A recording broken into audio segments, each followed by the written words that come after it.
Hey everyone, it's Bobby from Lyco Birds with another video in my Bird ID Through the Year series, and this one is going to cover a couple of fan favorites, species that don't really fit in well to the other videos that I have planned, but are species that are very well loved by birders and ones that you should be aware of. So first we'll look at Cedar Waxwing. Now these overall are very silky looking and are sort of yellow and brown. They also have this black mask and an obvious crest. They also have a yellow tip to the tail, or sometimes that yellow tip can be orange, and that's diet related.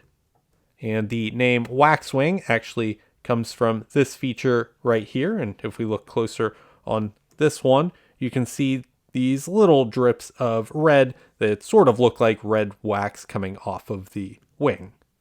Cedar waxwings will typically group up. It's not very common for you to see just one alone. Usually it's a small to medium sized group, but I did want to point out that in flight, the shape of them is actually very similar to the shape you see on European starling. So sometimes it can be a little tricky if you're in very poor light or you have severely backlit conditions. It can be a little tricky sometimes to tell which it is. So that's something you just want to be careful when you're trying to identify a flock of birds going over. Usually waxwings, you often will be able to see the tip or the warmer yellow tones, and really it's just something that you want to be aware of. And of course, this is a group of starlings here on the left, and then you have waxwings here on the right. And the other species I wanted to cover is belted kingfisher. Now, these are kind of a dark blue overall in the head and the upper side.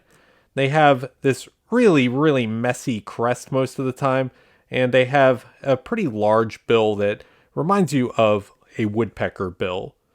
They also have a blue band across the upper chest, and that contrasts with a white throat and belly. And the species is actually named for this brown belt that you can see on a couple of these examples. And that's sort of notable for birds because that's actually a feature that the females and immatures show, and the adult males like this one don't have. So it's a little unusual for a species to be named after a plumage feature that is not found on the adult males. Usually it's the other way around, where the birds will be named after a feature that you only see on the male plumage. You will usually see these guys flying around near water, and they can be quite difficult to get close to because usually as you're walking up to one that's perched, they will fly well before you get anywhere near them. It was a bit of a shorter video today, so let me just take the opportunity to recommend signing up for my daily email. It's at lycobirds.com/email. There's an ID quiz in each one, and all of the videos and articles that we publish also are included in that. It's free and easy to unsubscribe if you change your mind later.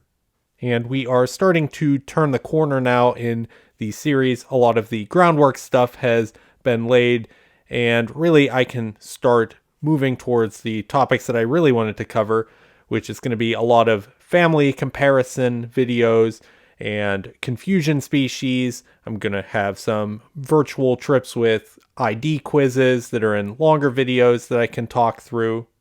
So I think there's going to be a lot of topics here soon that even the intermediate birders can get some value from.